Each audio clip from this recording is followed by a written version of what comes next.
कबीर एक ऐसे लेखक हैं जिन पर जितनी बात की जाए तो लगता है कि कुछ हिस्सा छूट जा रहा है।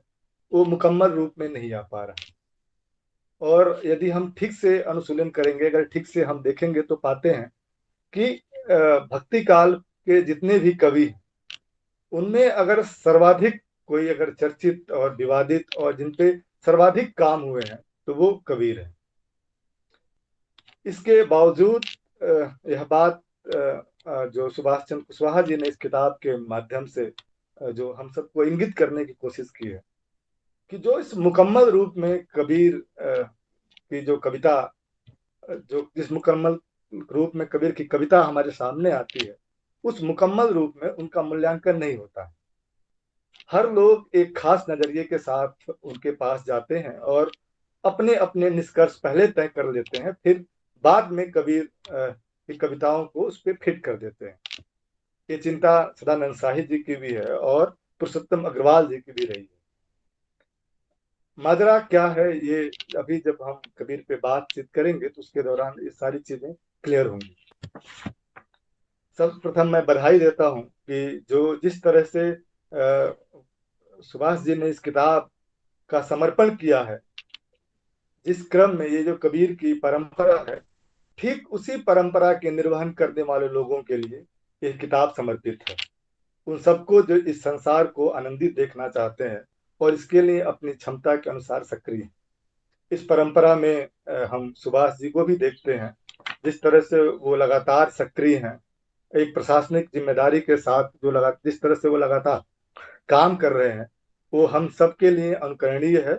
और हम सब इसके लिए ये कृतज्ञता ज्ञापित करते हैं कि वो एक बहुत बड़े सांस्कृतिक आयोजन के सूत्रधार हैं और उस कार्यक्रम के माध्यम से हम जैसे तमाम लोगों को जोड़े हुए हैं। जब हम इस किताब पे बात करते हैं तो इस किताब से पहले मैं दो तीन बातें मैं कबीर के संबंध में कहना चाहता हूँ, उसके बाद फिर इस किताब पे आएंगे। और किताब से संबंधित जो मेरी कुछ जिज्ञासाएं हैं, सर आज इस कार्यक्रम में जुड़े हुए हैं तो मैं उनके सामने भी अपनी जिज्ञासाएं रखना चाहूंगा कि वो मेरी जिज्ञासाओं का निराकरण करेंगे। आज जैसा कि हम सब जानते हैं कि गांधी जयंती है, और जैसा कि आपने शुरू में ही जब आप कार्यक्रम की शुरुआत कर रहे थे, आपने संविधान की प्रस्तावना का पाठ किया था। तो कबीर एक ऐसे कवि हैं जो संविधान निर्माता अंबेडकर से भी जुड़ते हैं और गांधी से भी जुड़ते हैं। ये बात तो थोड़ी सी अत्युक्ति हो जाएगी कि कुछ लोग कहते हैं कि नहीं, गांधी से वो कैसे जुड़ेंगे, बल्कि उनके जहन में तुलसी है, तुलसी का जो आदर्श राम राज्य वो है। तो मैं उसे इस रूप में देखता हूं कि उन गांधी का जो पूरा जीवन है, जो पूरा व्यक्तित्व है, अगर हम उसको देखें कि गांधी के जहन में राम राज्य है, उनके हाथ में व्यास है यानी गीता है, लेकिन जो उनका पूरा जीवन है, जो श्रम की संस्कृति है, जिस हाथ में जो उनके दूसरे हाथ में जो चरखा है, वो प्रतीक कबीर का है, जहाँ पे वो श्रम की स्थापना को महत्व देते हैं। और जिस भक्तिकालीन कविता में जहाँ पर जब हम कबीर की कविता को पढ़ते हैं और ये बार बार वहां पे इंगित किया जाता है कि श्रम, संन्यास और गृहस्थ का जो समन्वय कबीर की कविता में है, कमोबेश हम पाते हैं कि वही समन्वय गांधी के जीवन में भी है। तो गांधी से भी उनका इस रूप में भी जुड़ाव है। और एक जब एक कबीर की खोज जो राजकिशोर जी ने संपादित किताब है, उसमें एक अध्याय है गांधी और कबीर को लेके। जब एक दौर आता है जब गांधी बनारस आते हैं और कबीर मठ जाते हैं, और वो कहते हैं कि मेरी माँ कबीर के पद गाया करती थी। उसे एक लेख है और किस तरह से उनका जीवन जो सत्य का और जो अहिंसा का आचरण है, जो कैसे उनके जीवन में आता है। खैर उस लेख की बात मैं यहाँ पे नहीं करूंगा। मुझे बात आज के समय पे करनी है और समय के सापेक्ष इस किताब पे करनी है। ये बार बार चिंता है, जैसे जो चिंता इस किताब के माध्यम से सुभाष चंद्र कुशवाहा जी की है, ठीक यही चिंता कमोबेश जब हम डॉक्टर धर्मवीर को पढ़ते हैं उनके समय पे भी। धर्मवीर कुशवाहा जी के बरक्स थोड़ा सा ज्यादा लाउड है, ज्यादा उग्र है। और उसी बात को जब वही कुशवाहा जी कहते हैं तो थोड़ा सा उनमें वो सौम्यता है। शायद इसके पीछे कुछ सामाजिक और कुछ अध्ययन की जो विशेषता है वो भी हो सकती है। ये क्या कारण है, ये बात की बात है। तो जब हम बात करते हैं कबीर को लेकर के, तो कबीर पे ढेर सारी किताबें आई, बहुत सारे अध्ययन हुए हैं, और हम देखते हैं कि एक सांचा है जिसपे कबीर को लगातार फिट करता आदमी चला गया। वो पूरी की पूरी एक अध्ययन परंपरा है। कुशवाहा जी इतिहास लेखक हैं, इसके पहले कवि हैं, और कवि के साथ साथ वो कथाकार भी हैं। हम इनके तीनों रूपों के अध्येता हैं, और तीनों रूपों से खूब ठीक ढंग से परिचित हैं। उनकी अध्ययनशीलता के हम सब कायल हैं। और देखिए कि ये जो किताब बनी है, बनने की जो शुरुआत है, वो भी उसी रूप में होती है कि जब चौरा चौरी पे ये काम कर रहे होते हैं, अवध के किसान विद्रोह पे काम कर रहे होते हैं, और देश के विभिन्न लाइब्रेरियों में जाते हैं और वहां पे सामग्री इकट्ठा करते हैं। तो ये जब विदेश में जब जाते हैं, वहां देखते हैं कि अरे ऐसा तो काम, जबकि जब हिंदी में बहुत बाद में कबीर पे काम हुए हैं, उसके पहले खासकर जो यूरोपीय साहित्य, जो यूरोपीय विद्वान है, वो लोग कबीर पे काम कर रहे होते हैं। तो एक जिज्ञासा पनपती है, आखिर में वो कौन से कारण है कि कबीर पे यहाँ पे बाद में काम होते हैं। और इस जिज्ञासा की उपज यह किताब हमारे सामने आती है। तो एक तो इस जिज्ञासा जो बनती है, उस जिज्ञासा के माध्यम से भी कबीर की महत्ता को स्थापित करने वाली यह किताब। दूसरी बात कि यह किताब क्यों पढ़ी जानी चाहिए। ये किताब आज के समय में क्यों जरूरत है, इस किताब को पढ़ा जाना क्यों जरूरत है, किताब को पढ़ना क्यों जरूरी है। तो हम जब इस किताब को पढ़ते हैं तो कुल 8 अध्यायों में किताब बटा हुआ है। तो हम पाएंगे कि कबीर पे जब कुशवाहा जी बात कर रहे हैं, तो जो इसके पहले की परंपरा है, और खासकर जहाँ पे कबीर को, खासकर वो चाहे सबसे जो मुकम्मल किताब जो मानी जाती है, जो इसके पहले, वो हजारी प्रसाद द्विवेदी की, जहाँ उनकी सबसे बड़ी जो स्थापना है वो यह है कि कबीर धर्म गुरु है। और ठीक उसके पहले जो आचार्य शुक्ल ने काम किया था, वो धर्मोपदेशक कहते हैं और ये धर्मगुरु कहते हैं। दोनों के सोच विचार में एक पर्याप्त अंतर है, और उसी पे बहस होती है, और बहस के दौरान एक किताब आती है। और बाद में जो हिंदी जगत के, खासकर जो हिंदी एकेडमिया के लोग हैं, वो मानते हैं कि नहीं, हजारी प्रसाद द्विवेदी ने कबीर पे मुकम्मल काम किया, वैसा काम कोई दूसरा नहीं कर पाया।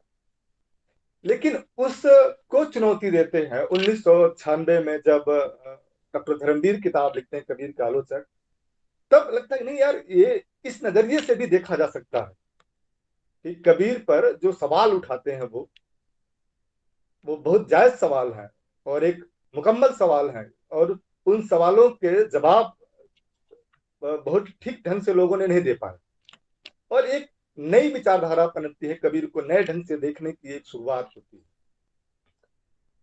तो जब हम इसमें जब आएंगे, तो खासकर जब कुशवाहा जी की किताब पे जब हम बातचीत करते हैं, तो देखते हैं कि जो कबीर को एक खास ढंग से जब रचा जाता है, उनको अवतारी या चमत्कारी व्यक्तित्व के रूप में उपस्थित किया जाता है, कुशवाहा जी ने उन्हें उस रूप में नहीं लिया, एक साधारण कवि के रूप में लेते हैं, एक चेतना संपन्न व्यक्तित्व के रूप में लेते हैं, जिन्हें अपने समय की, अपने समाज की ठीक ढंग से पहचान है। ये सबसे बड़ी विशेषता कबीर की है कि वो अपने समय से संवाद कर रहे होते हैं, अपने समय की उनकी गहरी पहचान है, और समाज और में आने वाली जो भी विसंगतियां हैं, जो भी विडंबनाएं हैं, वो उससे लगातार सवाल करते हैं, उनसे जूझते हैं, उनसे टकराते हैं, और जो भी मानवीय गरिमा को स्थापित करने वाले मूल्य हैं, वो उनकी पैरवी करते हैं।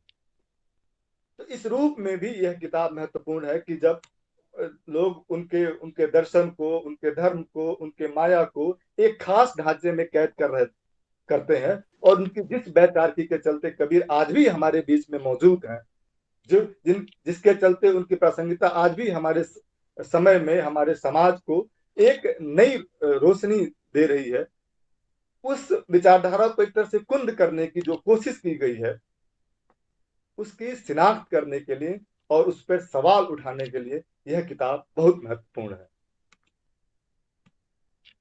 ये पूरे का ये जो पूरा का पूरा उद्यम है, ये पूरी की पूरी जो किताब की जो यात्रा है, उसमें आप पढ़ते हुए इस चीज को रेखांकित कर सकते हैं कि कबीर का जो विद्रोही स्वरूप है, जो परंपराओं के समक्ष जो चुनौतियां खड़ा करते हैं, जो सवाल करते हैं, जो मानवीय गरिमा के विरुद्ध जो भी मानदंड बन गए होते हैं, उनको जब वो चुनौती देते हैं, तो उन्हीं चुनौतियों को स्थापित करने के लिए एक उद्यम के रूप में यह किताब हमारे सामने आती है। आप इसको पढ़ेंगे तो आपको ढेर सारी चीजें आपके सामने पढ़ने को मिलेंगी। जैसा कि हम सब जानते हैं कि अगर इस किताब को रखना हो तो हम किस श्रेणी में रखेंगे। जैसे कि जनार्दन सर ने अपने शुरुआती वक्तव्य में बताया था कि यह जितनी साहित्य की किताब है, उतनी ही समाज की भी किताब है। तो जब हम कबीर के अध्ययन परंपरा का अनुशीलन करते हैं, तो देखते हैं कि कुल मिला जुला के चार तरह के काम है कबीर पर। एक काम है पाठ का, कबीर के जो पाठ तैयार किए गए। दूसरा काम आलोचना का है, और तीसरा काम अनुसंधान का है, और चौथा काम विमर्श का है। और कुछ काम ऐसे हैं जिसमें आपको आलोचना और अनुसंधान दोनों मिलेंगे। कुछ काम आपको ऐसे मिलेंगे जिसमें पाठ और आलोचना दोनों साथ साथ चलेंगे। तो इस किताब को हम किस श्रेणी में रख सकते हैं? तो पहला तो ये कि अनुसंधान है कि बहुत श्रम के साथ कुशवाहा जी ने इस चीज को ढूंढा कि जो जब अपने यहाँ जब कबीर पे बहुत कम काम हो रहे थे, तो उसके पूर्व खासकर विदेशी अखबारों में कबीर पे खूब लिखा पढ़ा जा रहा था। कई सारे लोग संवाद कर रहे थे। और उसके एक जिनबिन कारण है, एक वो उसका एक महत्तर उद्देश्य है। वो क्यों लिखा जा रहा था, क्यों उस पर बातचीत की जा रही थी, ये एक बात का विषय है, जिसपे हम फिर कभी अगर समय मिलेगा तो ठीक ढंग से बातचीत कर पाएंगे। नहीं तो कुशवाहा जी अगर जब अपनी बात करेंगे तो उसे शायद स्पष्ट करेंगे। तो एक काम तो ये है कि उन्होंने इस चीज को ढूंढा। लेकिन एक सवाल यहाँ पे यह भी है, क्या उस ढंग के जो काम हो रहे थे उस दौर में, वो क्यों हो रहे थे, इस पे जब सर बात करेंगे तो करेंगे। लेकिन क्या उसकी जो अनगूंज थी, क्या उस तरह के काम क्या भारतीय परंपरा में, खासकर भारतीय साहित्य में उस ढंग के काम हो रहे थे या नहीं हो रहे थे, एक बड़ा सवाल बनता है। और जब हिंदी का विद्यार्थी जब कबीर को पढ़ता है, तो वो अपने कबीर को समझने के लिए वो जो तरह तरह के पुस्तकों का जब सहारा लेता है, उसके सामने वही सारी चीजें बातें, वही भक्ति, वही दर्शन, वो सारी चीजें आती हैं। इतना तक कि जब कबीर की विचारधारा संबंधी जब गोविंद रघुनाथ की जो किताब है, जब आप उसको पढ़ेंगे तो देखेंगे ठीक ठीक जो भारतीय परंपरा में जो सारी चीजें जो सीमित है, उसी चौकटे में कबीर की कविता को भी बांधने का एक उपक्रम है, एक कोशिश है। लोगों ने तरह तरह की अपनी अपने अनुसार उस चीज को रखा है। तो एक विस्तृत परंपरा है। लेकिन जहां तक मैं समझ पा रहा हूं कि जब भारतीय परंपरा में जब कबीर का अध्ययन शुरू होता है, तो इसमें जो पहला ही वाक्य है जहाँ पे सर कहते हैं कि 1928, जो श्याम सुंदर दास जी की किताब है कबीर ग्रंथावली, इसके पूर्व हिंदी में काम नहीं हुए, तो इस चीज को वो लगातार 2-3 अध्यायों में इस बात को वो स्पष्ट कर रहे होते हैं। लेकिन ऐसा नहीं है। जब हम कबीर पे काम करते हैं तो हम पाते हैं कि इसके ठीक पूर्व यानी 1916 में अयोध्या सिंह उपाध्याय हरिओत की कबीर वचनावली आती है। ठीक 1924 में मिश्र बंधु जब हिंदी नवरत्न का संपादन करते हैं, जब उसका दूसरा संस्करण आता है, तो उसमें कबीर हैं और अपने वजूद के साथ हैं। क्योंकि जो पहला संस्करण जो 1912 में आता है, उसमें कबीर नहीं रहते। मिश्र बंधु विनोद जो हिंदी साहित्य का इतिहास का एक हिस्सा, उसका पहला जो खंड 1913 में प्रकाशित होता है, उसमें कबीर हैं और अपनी विशेषताओं के साथ कबीर हैं। जिस रूप में आज हम कबीर को याद करते हैं, जिस सत्यता के साथ याद करते हैं, जिस प्रतिरोधी चेतना के चलते कबीर को याद करते हैं, कबीर उसी रूप में। तो ये दो महत्वपूर्ण काम हुए थे। और ये क्यों हुआ था, इसका एक इतिहास है। वो कुछ ऐसा है कि 1910 के आसपास 1910 के आसपास आचार्य छित्र मोहन सेन ने घूम घूम करके कबीर के पदों का कलेक्शन करते हैं, उनको इकट्ठा करते हैं, और कबीर नाम से वो 4 खंडों में प्रकाशित होता है। 1910 में 4 खंडों में वो प्रकाशित होता है, जिसमें नागरी मूल के साथ बंगला अनुवाद भी है। और उन्हीं कबीर, वो जो कबीर संपादित आचार्य क्षिति मोहन सेन की जो रचना है, उसी में से 100 पदों का चयन रविन्द्रनाथ टैगोर करते हैं और 100 पोएम्स ऑफ कबीर नाम से एक पुस्तक संपादित करते हैं, जिसकी भूमिका एल्विन अंडरहिल ने लिखा है। इसका जिक्र भी इस किताब में है। बहुत मुकम्मल रूप में सर ने उस किताब का जिक्र किया। कबीर पे जितने भी महत्वपूर्ण काम हुए हैं, वो चाहे आचार्य हजारी प्रसाद द्विवेदी का हो, आचार्य रामचंद्र शुक्ल का हो, या जो पाश्चात्य वेस्टगार्ड का हो, या फीके का हो, सब ने सबका नाम लिया। लेकिन ये जो लोक में जो कबीर थे, जो खासकर जो अभी मठों में भी नहीं थे, मठों में जो कबीर ग्रंथावली जो बीजक का संपादक हुआ है, वो भिन्न तरह का बीजक है। उसके साथ भी एक बड़ी साजिश हुई है। और कमोबेश जब हम प्रमाण के रूप में जब कबीर पे कुछ बात करते हैं, या तो कबीर ग्रंथावली का उदाहरण लेते हैं, तो हम बीजक के पास जाते हैं। लेकिन जो लोक में कबीर हैं, जो लोक में जो गाए जा रहे हैं, लगातार गाए जा रहे हैं, और सर लोक पे लगातार काम किए हुए हैं, और खासकर जो गोरखनाथ वाला जो अध्याय है, उसमें वो बराबर कहते हैं कि लोक में गोरखनाथ को और कबीर को लेकर किस रूप में मान्यता है, इस पे भी सबने विस्तार से चर्चा किया है। तो जब आचार्य क्षिति मोहन सेन जब काम कर रहे होते हैं उस पर, जब कबीर के जो पदों का जब संकलन करते हैं, तो उसी के जो चुनिंदा जो 100 पद हैं उसका वो अनुवाद करते हैं। और हम सब जानते हैं कि उनको नोबेल पुरस्कार मिलता है। और जब वो भाषण देते हैं, वो नोबेल पुरस्कार लेते समय, तो जो अपनी कविता का जो ओरिजिन है वो बताते हैं कि उसका जो स्रोत है, जहां से वो जो मिस्टेक, जो रहस्यवाद है, जो सारी चीजें है, वो कबीर से लेते हैं। आप इस चीज को थोड़ा सा और गंभीरता से लेंगे तो देखेंगे कि जब हमारे यहाँ खासकर छायावाद का जब समय आता है, छायावाद पे भी आरोप लगता है कि ये बंगला का अनुवाद है। जो बंगला कविता में जो खासकर जो रहस्यवाद है वो यहाँ आता है। तो उस जो आरोप है, उस आरोप का एक तरह से जवाब भी इसमें छिपा हुआ है कि आप देखेंगे कि वो तो हमारी एक नैसर्गिक परंपरा है, वो हमारी कविता की एक शैली है, जो उस रूप में विकसित होती आती है, और जाहिर सी बात है वो सारे जगह फैलती है। जब हम कबीर को की प्रासंगिकता पे बात करेंगे, अब कबीर को लेकर के जब हम बात करते हैं ढेर सारी चीजों पे, तो एक महत्वपूर्ण बात जो रेखांकित करती है, जैसे गोरखनाथ का अखिल भारतीय व्यक्तित्व है, हम देखेंगे कि कमोबेश कबीर का भी अखिल भारतीय व्यक्तित्व है। वो ठेठ पूर्वांचल के हैं, उनकी कविता में जो पूर्वीपन है, लेकिन आप देखेंगे उसका जो विस्तार है वो पूरब से पश्चिम तक, उत्तर से दक्षिण तक, इतना तक कि वो महाराष्ट्र तक जाता है।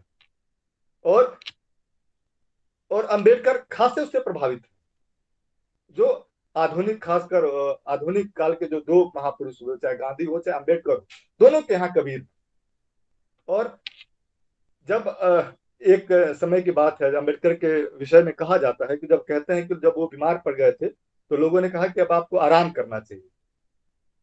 तो उन्होंने कहा कि नहीं, मैं आराम नहीं कर सकता, क्योंकि जो लोग आराम कर रहे हैं उनके लोग जगे हुए हैं, और हमारे लोग आज भी सोए हुए हैं।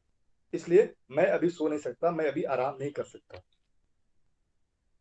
आप ये जो अम्बेडकर की जो बात है, आप इसको अगर कबीर की उस साखी से जोड़ेंगे कि सुखिया सब संसार है, खावे और सोए, दुखिया दास कबीर है, जागे और रोवे, आप देखेंगे कि ये जो साखी है, ये जो पद है, इसकी जो धार है, इसकी जो वैचारिकी है, कैसे कम कम किया गया। जब हम इस साखी को जब तलाश करेंगे तो देखेंगे कि श्याम सुंदर दास ने जो कबीर ग्रंथावली का संपादन किया है, वो विरह के अंग में है। यानी कि एक विरह, बेचैनी, एक तड़प जो ईश्वर से छूटने के बाद की है। और जब उस साखी को जब आप अंबेडकर से जोड़ के देखेंगे, तब देखेंगे कि कबीर जिस ढंग से अंबेडकर अपने समय में अपने लोगों के लिए चिंतित है, ठीक उसी रूप में कबीर भी अपने समय में अपने लोगों के लिए चिंतित है। वो लोग कौन है, ये महत्वपूर्ण बात है। वो लोग कौन है? वो साधारण लोग हैं जो सत्ता में नहीं है। वो सत्ता किसी तरह का हो सकता है, वो सत्ता धर्म का हो सकता है, धन का हो सकता है, पूंजी का हो सकता है, वो सत्ता किसी किसी तरह का हो सकता है।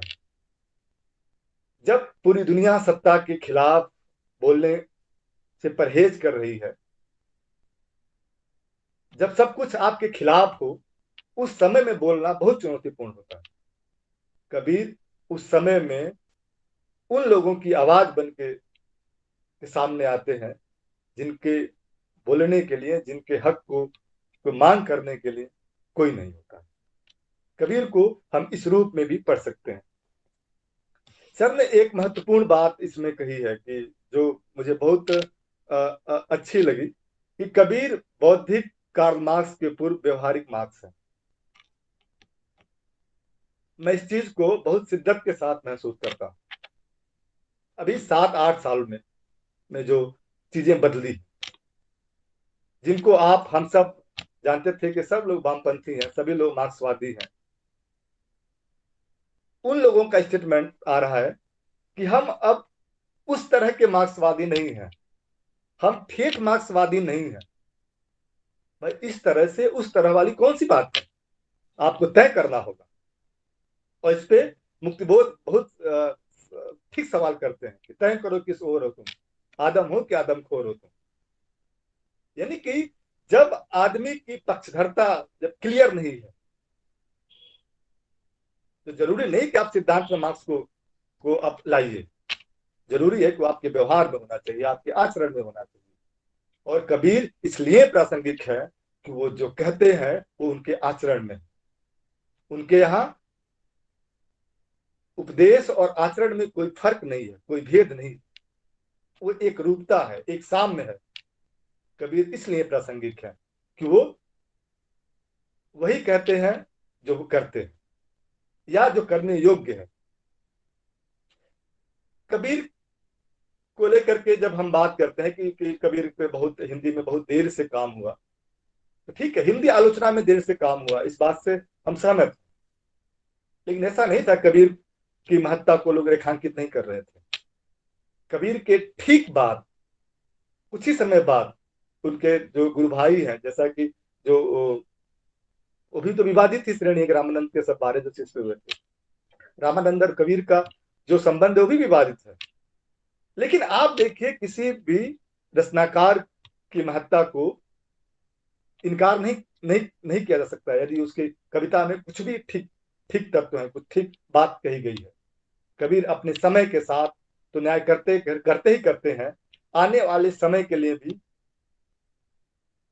वो एक प्रकाश पुंज है जो लगातार उनके रोशनी में पूरा समाज अग्रसर हो रहा है, आगे बढ़ रहा है। उनसे हम चेतना ग्रहण करते हैं। और वो उनकी कविता को पढ़ते हुए, उनके भक्ति को पढ़ते हुए, देखिए जब कहते हैं ना कि गुरु अगर उपदेश दे रहा है तो उपदेश लेने में कोई बुराई नहीं है, लेकिन वो कहाँ बैठने करते हैं, कहते हैं चेतन की चौकी पे बैठ के आपको लेना चाहिए। वो जो विवेक की बात करते हैं, जो वैचारिकता की बात करते हैं, कबीर की वो सबसे बड़ी ताकत है। कबीर को इस रूप में भी पढ़ने की एक आग्रह, एक अपील यह पुस्तक करती है कि आपको उस रूप में पढ़ना चाहिए, उसे नए संदर्भों में पढ़ा जाना चाहिए, और उसकी जो मूल धार है उस रूप में भी पढ़ने की यह पुस्तक अपील करती है। दूसरा जो अध्याय है, खासकर कबीर का जन्म और मृत्यु, एक उलझी हुई पहेली, इस पे और डॉक्टर धर्मवीर साहब सब कहते हैं कि जो कबीर का जन्म और मृत्यु है वो उलझ गया है, अब हम उसके ठीक मतलब उसके उस तक नहीं पहुंच पाते। कुशवाहा जी ने भी इसमें कोई उनका ठीक ठीक जन्म तिथि और मृत्यु की डेट को तय नहीं किया है, लेकिन जो भ्रम है, जो पर्दा डाला गया है, जो गड़बड़ झाला है, उसकी तरफ वो बहुत ठीक ढंग से इशारा करते हैं। वो बताते हैं कि ये चीज कैसे हो सकती है। कोई ठोस निष्कर्ष नहीं देते हैं, लेकिन सोचने के लिए एक विचार, एक सूत्र जरूर देते हैं। और वह किताब, वह लेखक ज्यादा महत्वपूर्ण होता है जो पाठक को सोचने के लिए कुछ सूत्र देते हैं। कि आप खुद तय कीजिए कि जो कबीर के बारे में कहा गया है वह ठीक है या नहीं। तो ये जो विचारों की जो किंतु हम कबीर को सुनते चलते रहता था, ठीक है 120 वर्ष जिए थे, 120 वर्ष जिए थे, उनके साथ ये सारी घटनाएं, लेकिन जब इस किताब को पढ़ते हैं तो हमारे मन में होता अच्छा यार ये तो नहीं हो सकता। आप सोचिए कि कितना बड़ा इतिहास के साथ एक घाल मेल किया गया है, और वो क्यों क्यों किया गया है, इस ये सब हम सब जानते हैं। करने का कौन सा कारण है? कबीर को क्यों बार बार हम उस रूप में ले जाते हैं, उनको क्यों क्यों हम उनको धर्म के आधार पर व्याख्यात करते हैं, क्यों हम उनको एक अवतारी पुरुष, एक चमत्कारी पुरुष के रूप में हम उनके जद को लाते हैं? ऐसा नहीं है कि सिर्फ ये हिंदी आलोचना में ही ये काम हुआ है। जो खासकर जो मठ की जो परंपरा है, वहां भी कबीर के साथ कम बेसी यही काम किया गया था। मेजर पांडे जब भक्ति काव्य और हिंदी आलोचना की जब पुस्तक लिखते हैं तो उसकी भूमिका में इस चीज को बहुत ठीक ढंग से उन्होंने रेखांकित किया है कि कबीर का जो बीजक है उसका संस्कृत में अनुवाद हुआ, और ये पुरजोर कोशिश की गई थी वो भी सड़ दर्शन है, जो भारतीय जो दर्शन परंपरा है उसके अंदर उसकी पहचान मिल जाए। और इतना ही नहीं, इस अभियान के तहत एक अद्भुत जो उदाहरण वो प्रस्तुत करते हैं, वो कबीर पंथ साधु जो परमानंद जी हैं उनका उदाहरण प्रस्तुत करते हैं। कबीर जिन्होंने कबीर मंसूर लिखा, जिस जो 1857 में किताब लिखी जाती है और जिसका अनुवाद 1903 ईस्वी में होता है। उसमें ढेर सारे देवी देवताओं के चित्र हैं और कबीर को एक देवता के रूप में प्रतिष्ठित करने की एक पुरजोर कोशिश है। और महेंद्र पांडे अंतिम में जब निष्कर्ष लिखते हैं कहते हैं कि कबीर पंथ में कबीर के विचारों की दुर्गत के इतिहास से साबित होता है कि कोई क्रांतिकारी विचारधारा विरोधियों की आलोचना से नहीं मरती, वह इतिहास प्रक्रिया से बेखबर अनुयायियों की अंधश्रद्धा, कट्टरवादिता और महत्वाकांक्षा से मरती है। आप देखिएगा, इसी आलोक में जब हम आचार्य शुक्ल की बात करेंगे, आचार्य शुक्ल ने कबीर पे कोई मुकम्मल किताब नहीं लिखी, आप सब जानते हैं। वो हिंदी साहित्य के इतिहास में, जैसी ग्रंथावली की भूमिका में, और तुलसीदास नामक मुझे 25 पुस्तक है, बीच बीच में उन्होंने कबीर पे कुछ अपने मत दिए। लेकिन आप सब जानते हैं कि कबीर आचार्य रामचंद्र शुक्ल कविता के आलोचक हैं। कविता उन्होंने जो पैमाने गढ़ दिए, शायद उनके 100 साल बाद भी बहुत मुश्किल से कुछ परिवर्तन हो पाए। और जितनी भी आलोचनाएं विकसित हुई बाद में, वो सब आचार्य शुक्ल से टकराती है। चाहे आचार्य हजारी प्रसाद द्विवेदी हो या कबीर पे कोई भी किताब लिखी गई हो, कोई भी किताब लिखी गई हो, वो आचार्य शुक्ल से ही टकराएगी। और देखिए, कभी कभी जो विरोध होता है वो विकास में बहुत सहायक होता है। जब हम काव्यशास्त्र का जब अध्ययन करते हैं तो पाते हैं कविता के लिए 3 चीज चाहिए: प्रतिभा, अभ्यास, व्युत्पत्ति। आचार्य शुक्ल मानते हैं कि कबीर में प्रतिभा बहुत प्रखर थी, वो प्रतिभावान थे, लेकिन उनकी कविता को कविता नहीं मानते हैं, क्योंकि हर लेखक का अपना एक समय होता है, एक संस्कार होता है, और एक अपनी विचार की एक अपना मानदंड होता है। उस मानदंडों पे खरा नहीं उतरते, वो खरा नहीं उतरते हैं। लेकिन उन्होंने कबीर का बहुत नुकसान नहीं किया, क्योंकि जब वो कहते हैं, जब कबीर के विरोध में जो बातें जो कहते हैं, तब देखेंगे कि शुक्ल जी से टकराने के लिए कई सारे लेखक आते हैं और कबीर पे एक से बढ़ के एक काम होते हैं। तो डॉक्टर धर्मवीर को लेंगे, पुरुषोत्तम अग्रवाल को लेंगे, इतना तक कि सुभाष चंद्र कुशवाहा जी, ये भी आचार्य शुक्ल से टकराते हैं, कई जगह बात करते हैं, शुक्ल जी का कई जगह उद्धरण है। तो जरूरी नहीं कि ढेर सारे आप किताब लिखिए, आप कम में लिखिए। अगर ठीक ढंग से अगर मूल्यांकन करते हैं तो निश्चित तौर पे आपके काम को नोटिस लिया जाए।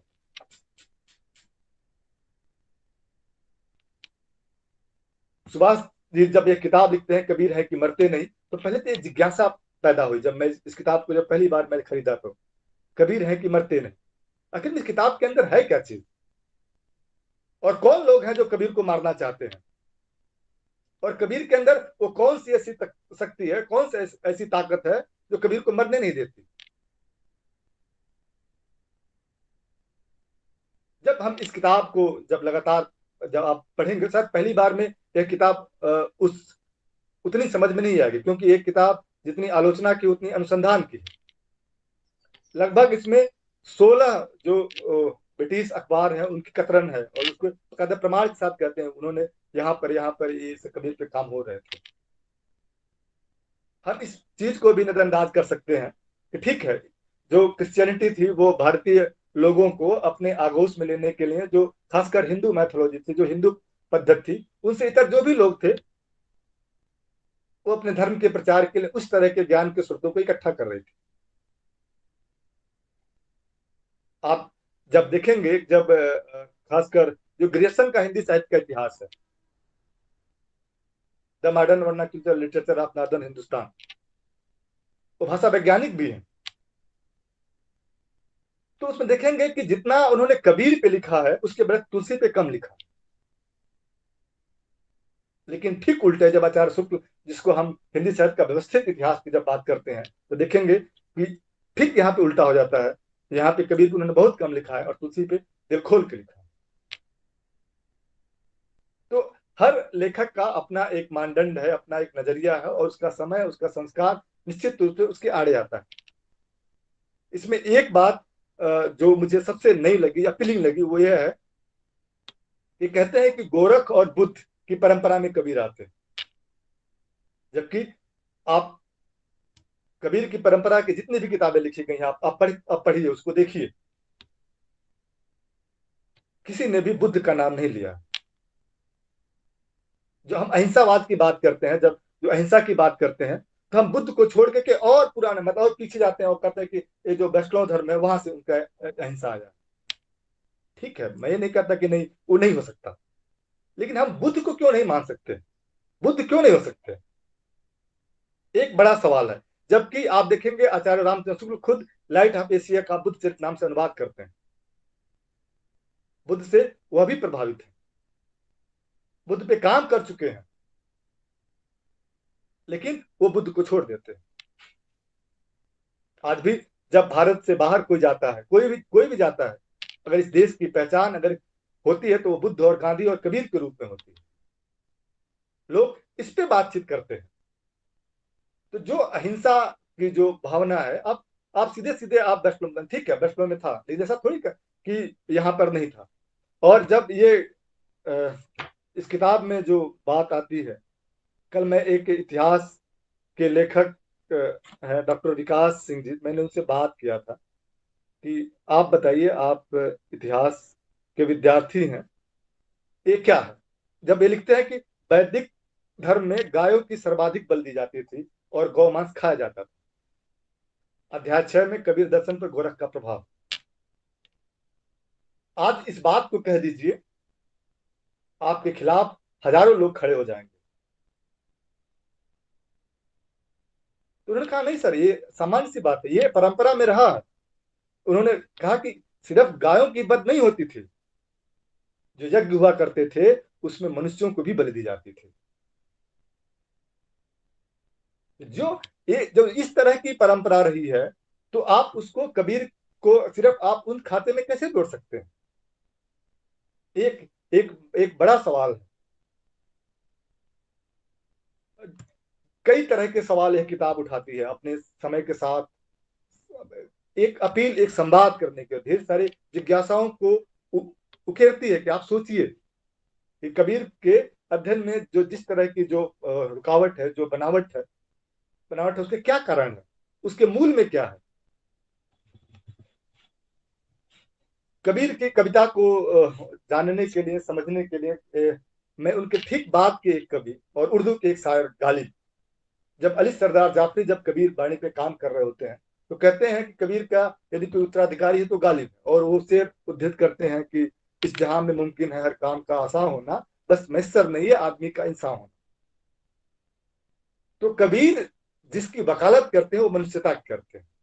जब अमर देश की जब वो बात करते हैं, तो अमर देश में तो एक ऐसे समाज की परिकल्पना करते हैं जहां पे जात नहीं है, धर्म नहीं है, ब्राह्मण नहीं है, हिंदू नहीं है, सिख नहीं है, पठान नहीं है, वहां पे मनुष्य है, जो सभी तरह की वर्जनाओं को, सभी तरह की दीवारों को कहते हैं हटा दीजिए, इसकी जरूरत नहीं है। और ठीक जब हम आज के समय में जब हम बात करते हैं और कबीर पे बात करने के लिए जहाँ पे जब हम सब यहाँ इकट्ठा होते हैं, तो मैं उसी गालिब के एक शेर के माध्यम से आज के पूरे समय को मैं जिस रूप में देखता हूँ वो इस रूप में देखता हूँ कि वो कहते हैं कि कोई उम्मीदवार नहीं आती, कोई सूरत नजर नहीं आती, पहले आती थी हाले दिल पे हंसी, अब किसी बात पे हंसी नहीं आती, मौत का एक दिन मुअय्यन है, नींद क्यों रात भर नहीं आती। आप सोचिए कि आप किस तरह के समाज में रह रहे हैं। कबीर और गालिब आज के समय में नहीं है, वो अपने समय में बात कर रहे होते हैं। लेकिन आज भी हम उनको पढ़ते हैं तो लगता है कि नहीं, कि उनके जो सवाल उठाए गए हैं, जो उन्होंने जो चिंता जाहिर की थी, वो आज की चिंता है और हम उसे उस रूप में भी पढ़ सकते हैं। कविता सिर्फ आनंद और मनोरंजन की चीज नहीं है, ये हम सब जानते हैं। उसका एक महत्तर उद्देश्य होता है। भक्ति काल की कविता की कालजयिता इसी कारण वह आज भी प्रासंगिक है। उसका एक महत्तर उद्देश्य है। आप भले कह लीजिए कि वो शांत सुखार था, मैं इस चीज को नहीं मानता वो शांत सुखार था।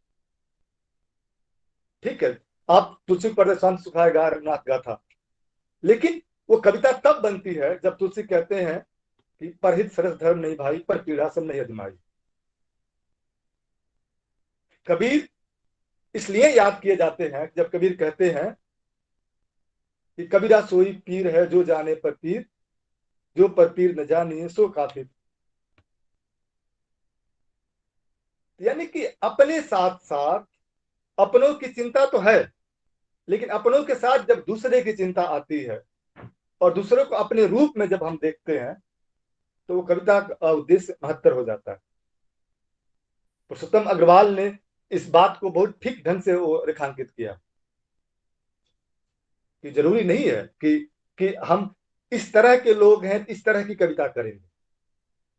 कविता का एक महत्तर उद्देश्य होता है, सिर्फ आप नहीं होते उसमें, आप होते हैं, आपके साथ आपका पूरा का पूरा समाज होता है।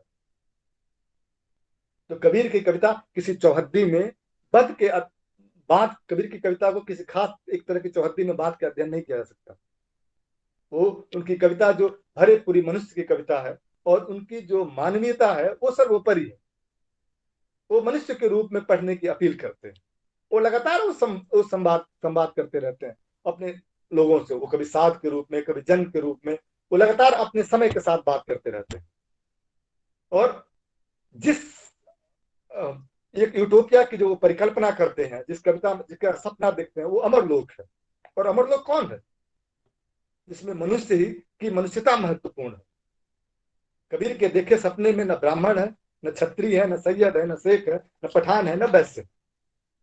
आप उस पद को पढ़ सकते हैं जहां कहते हैं कि जहां से आयो अमर वह दिसवा, ब्राह्मण क्षत्रिय न शूद्र वैश्वा, मुगल पठान न सैयद शेखवा। वो ढेर सारे वो जितने उपाधियां हैं, जो वर्जनाएं हैं, कहते हैं आप इनको हटा दीजिए, इनकी जरूरत नहीं है। भक्ति को लेकर भी बहुत सारी बातें होती है। कबीर भक्त थे कि नहीं, तो भक्त माना जा या नहीं माना जाए। कबीर भक्त है कि नहीं है, कबीर भक्त माना जाए या नहीं माना जाए। तो एक सवाल यह भी है कि भक्ति काल के अंदर जो भी कवि आएगा वो भक्ति है, लेकिन वो किस ढंग की भक्ति है। क्या वो भक्ति ऐसी है जो सामाजिक परिवर्तन पे बल देना चाहती है? क्या वो भक्ति ऐसी है जो सामंती सोच है, जो सत्ता है उसको चुनौती देने वाली है? अगर इस तरह की भक्ति है तो कबीर को मैं निश्चित रूप से कहता हूं कि भक्त हैं। लेकिन आजकल एक नए ढंग की भक्ति शुरू हुई है जो सिर्फ चापलूसी करती है। वो जब भी कुछ नए ढंग की चीजें आती हैं। निरंजन सर, थोड़ा सा अगर संक्षेप करेंगे, और भी वक्ता हैं हमारे, हाँ, अभिलेखा को ही सुनना है। Okay okay sir, okay sir, ठीक ठीक ठीक सर। बस मैं अपनी बात को बस समेटता हूँ कि यदि हम कबीर को पढ़ते हैं तो मैं विद्यार्थी, खासकर कुछ विद्यार्थी जुड़े होंगे, बाकी हमारे साथी तो कबीर को ठीक ढंग से पढ़ते पढ़ाते होंगे। जिस रूप में मैं समझता हूँ और कबीर को पढ़ने की अपील करता हूँ वो इस रूप में करता हूँ कि आप देखेंगे ना कि भक्ति धर्म और साधना आज के समय में एक बहुत बड़ा उद्योग बन चुका है,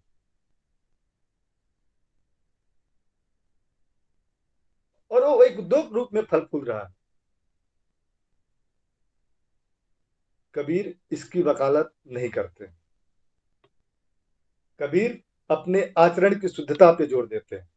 उनके यहाँ श्रम की महत्ता की स्थापना है, और उनकी कविता को पढ़ते हुए हमारे अंदर भी एक साहस, एक अभयता पैदा होती है, और हम सच कहने की हिम्मत रख पाते हैं। कबीर सच कहने वाले कवि हैं, अपने समय के साथ संवाद करने वाले कवि हैं, वो चुप रहने वाले कवि नहीं।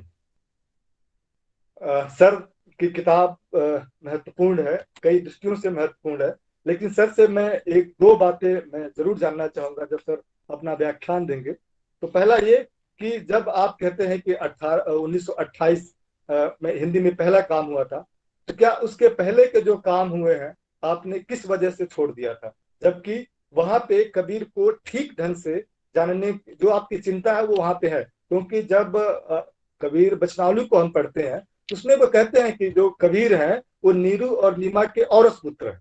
औरस मतलब वो जो दाम्पत्य उनसे उत्पन्न हुआ लड़का है। जबकि आपकी जो किताब है वो इसी की जिक्र करती है कि वो जो कहानी है वो मतलब बहुत गड़बड़ सड़बड़ है। वो बहुत सारी चीजें हैं कि जो लोगों ने घाल मेल कर दिया। और कुछ चीजें ऐसी हैं कि जो आ, जो एक जगह वो बात उसी तरह की है, जैसे कि पेज संख्या 45 में मेरे पास आपका प्रथम संस्करण वाली किताब है। उसमें लिखते हैं आपकी ब्रिटिश अखबार से फिल डेली टेली प्रिंटर शनिवार अप्रैल 3 1915 ने कबीर के बारे में लिखते हुए ये हिंदू पोएट शीर्षक दिया, तथा उसमें माना कि कबीर के माता पिता मुसलमान थे।